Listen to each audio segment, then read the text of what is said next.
70 ga radar znaki qo'yilgan. Hozir Chustdaman. Hozir Toshkentdan Namanganga kelyapman va menda bitta savol tug'ildi. Уже 3-ko'rishim va to'xtab video olishga qaror qildim. Antiradar, telefondagi o'sha kontrakan programmasi deyarli barcha radarlarni ko'rsatadi. O'shani ishlataman. Ular 60 ko'rsatyapti, lekin znakda 70 yozilgan. Perevaldagi menga o'tgan safar jarima kelgan, znakda 100 yozilgan o'sha joyda, lekin menga 60 ga jarima kelgan. O'sha joyda 60 o'tyapman.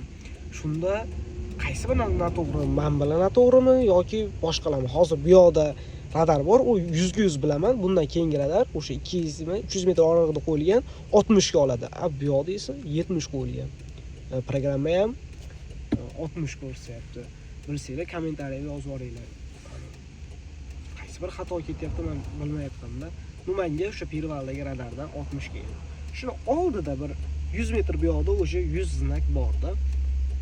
Hayronman, qanaqa bo'lyapti? Bilsanglar kommentariyga yozib qo'yinglar-chi.